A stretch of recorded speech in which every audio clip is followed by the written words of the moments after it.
Do I really need an email list for my daycare or my childcare center?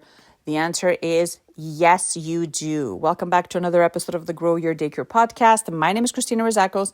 Today we're going to be talking about, you guessed it, email lists and why it is essential for your childcare program, whether you're a small in-home or a center, you need to have an email list. And today, hopefully, I'm going to change your mind if you're someone that's thinking, I don't really need that, okay?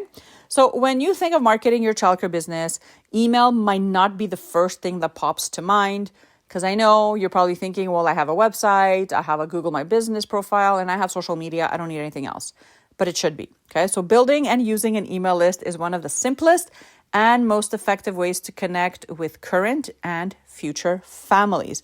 Whether you run a small in-home or a bigger center, here are a few reasons why having an email list is a must-have tool in your business. Number one, it keeps you top of mind.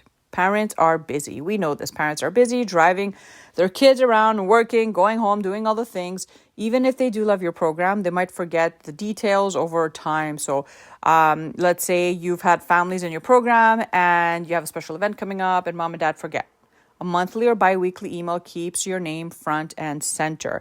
You can share updates, tips, seasonal activities, reminders about enrollment, and more, keeping your business fresh in their minds. So if you have an email list, for example, you can have two separate lists. You can have a newsletter that you send out to clients that are already in your program. And you can have another list where you send out, let's say, an email once every, couple of weeks to those that signed up to your email list but haven't enrolled yet, okay?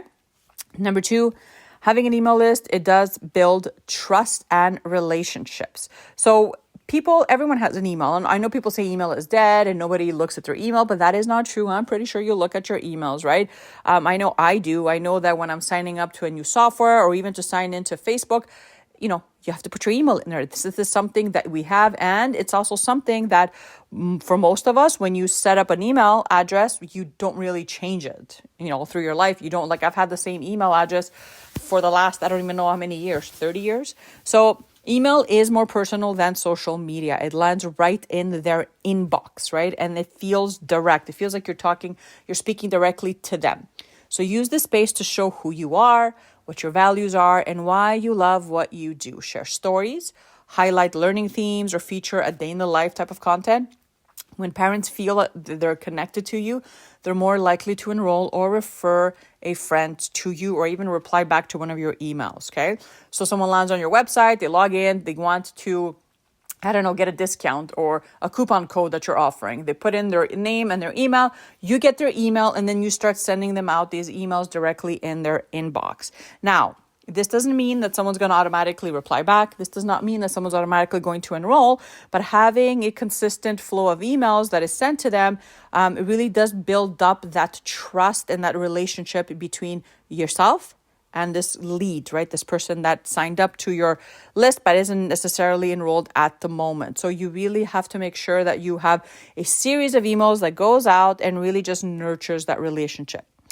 Number three, you own your list, unlike social media. A lot of people don't understand this, and this is a big one. And this actually happened to me. So I had my Facebook account, my business Facebook account hacked. Someone logged in, charged a bunch of money on ads. I basically had to restart a brand new page. Everyone that was following me on social media, everyone that had messaged me, all that, I lost all that information, right? Unless you go in and you back up this data, let's say once a week, which no one does that. You don't own anything on social media. Social media can go dead. Social media, someone can log in and you get hacked and then they just take your page out. You don't own any of that data, but your own list with people that have voluntarily raised up their hand and said, yes, sign me up to your newsletter, you own that. So you have access to those people with a click of a button. You can send them newsletters, discounts, special event alerts, and anything else that you'd like. It's much more reliable than just having a bunch of people that are never going to enroll in your program following you on social media. Number four, it helps you fill openings faster. If you are doing a good job, I want to add that part. If you're doing a good job at connecting with people on your list, so once a week, answering their questions, showing up on social, creating valuable content, and then making it a point to send them weekly emails or newsletters about things that you're doing in your program or special events and things like that. This can help you with a click of a button alert X amount of people that we have two openings opening up in our toddler group, for example, and reply back if you'd like to book a visit type of thing. Someone that has warmed up to you, that has been following you, that willingly wanted to be on your email list will most probably will reply back with, I'm interested. Whereas someone that's been following your social media isn't someone that you can really rely on to enroll in your program, right? Because they're a stranger, like they haven't committed to anything yet. But if someone is opening your emails, is reading them, is engaging with you, and willingly give you their contact information, then the chances of that person converting are much higher versus someone that just randomly landed on one of your posts one day, okay? And number 5, it's easy to start. It is not difficult, you guys, to start an email list. I actually had this conversation with one of my clients. She owns a center and we are running ads for her. The ads lead to a form. Someone that's interested, they answer a few questions, and once they are a good fit, then they can give us their name and their email and their phone number.